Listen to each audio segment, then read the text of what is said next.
What happens when a single reckless confession shatters years of marriage? What if the husband doesn't yell, doesn't beg, but instead quietly hands his pain to his lawyer? This is how one drunken mistake turned into a legal nightmare I can't outrun. My name is Mariel Rowan, I'm 31, and I destroyed my marriage with one careless truth. It happened on a Sunday night in our living room. The night I thought being honest would ease the guilt sitting in my chest. Nathan, my husband, had asked why I'd been so distant lately. Without thinking, I told him the truth, that after a few too many drinks with Joel, my best friend from college, I ended up in his bed. I tried to soften it, said it was a one-time lapse, that the alcohol had blurred everything, that it didn't mean a thing. But the words just hung there between us like smoke. Nathan didn't shout. He didn't even ask questions. He just stared at me for a long moment before quietly saying he'd make some calls in the morning. I thought he was bluffing, maybe just trying to scare me. But now my phone keeps lighting up with unknown numbers. When I finally answered one, it was a lawyer. My husband's lawyer. It all began in our own living room, the night I decided to confess. Nathan had just come home after a long shift, looking drained. I couldn't keep pretending. We were sitting on the couch, the TV murmuring in the background, when he asked why I'd been so quiet all weekend. I stared down at the floor and told him I'd made a mistake. He frowned and asked what kind. I whispered the words I can never take back. That after drinks with Joel, I ended up in his bed. His face went blank, like he didn't fully process what I'd said. I rushed to explain. Told him it was only once, that I'd been drunk, that it didn't mean anything. He asked if I was serious. I nodded, throat tightening. I expected shouting. Maybe tears. Maybe him asking why. But instead, Nathan just stood, walked to the counter, picked up his phone and said he'd make a call in the morning. That was it. No rage. No argument. Just quiet resolve. I sat frozen, trembling, trying to remind him that one mistake couldn't erase everything we'd built. He didn't look back. He just went upstairs, leaving behind a silence that felt heavier than any scream. The fallout came fast. A few nights later, we attended a small dinner at a friend's house. I thought if I acted normal, no one would sense anything. But Nathan barely looked at me. He spoke politely, answered questions with short replies, but his eyes never met mine.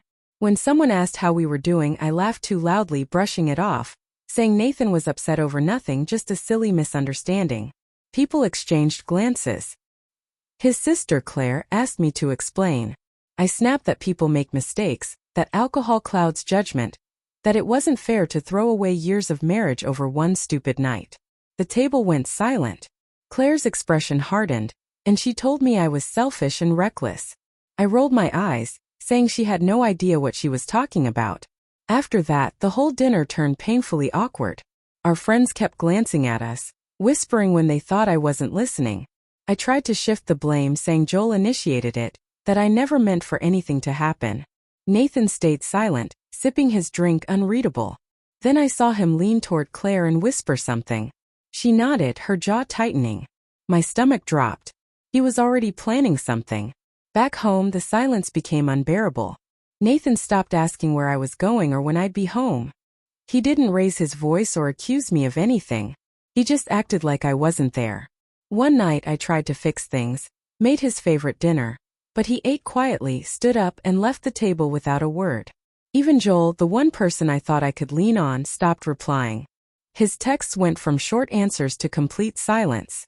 Then he vanished from my life entirely. I told myself Nathan was just trying to punish me, that he'd eventually cool off. I even asked my mom to talk to him, hoping she'd convince him to listen. She said he was polite but distant, and that scared me more than if he'd shouted. Days later, while scrolling through my phone, another unknown number popped up. Without thinking, I answered. A calm voice introduced himself as Nathan's lawyer, requesting a meeting about next steps. My hands went cold. It hit me, this was real. While I sat at home, replaying every word I'd said, Nathan was already moving forward. A friend later mentioned seeing him at a downtown law office, walking in with a folder, calm and composed. The thought made me furious. He wasn't even giving me a chance to explain. He was building a case. I tried calling Joel, begging him to back me up, but his phone went straight to voicemail. He clearly wanted no part in this now that the truth was out. When I told my sister Cara that things were being exaggerated, That maybe I didn't even remember that night clearly. She just looked at me with disbelief. Then came the final blow. A friend sent me screenshots. Joel had been bragging to someone, saying I was the one who leaned in, that it had been my idea. My stomach twisted as I stared at the messages. Nathan didn't need my confession. He already had Joel's version, the real one. Every excuse I made, every attempt to minimize it, fell apart in seconds. That's when I knew Nathan wasn't bluffing. He was ending it. Soon, the lawyer's calls turned into thick envelopes landing on our doorstep, filled with legal documents. The words infidelity and grounds for divorce jumped out at me. Nathan's signature was neat and steady, as if signing away our life together didn't even shake him. I tried calling him, begging him not to do this, saying he was overreacting, that it was one night, one mistake. I reminded him of the years we'd shared, the trips, the family dinners. None of it mattered. Claire even posted something vague online about her brother finally finding peace, and suddenly everyone knew. The whispers started. The judgment followed.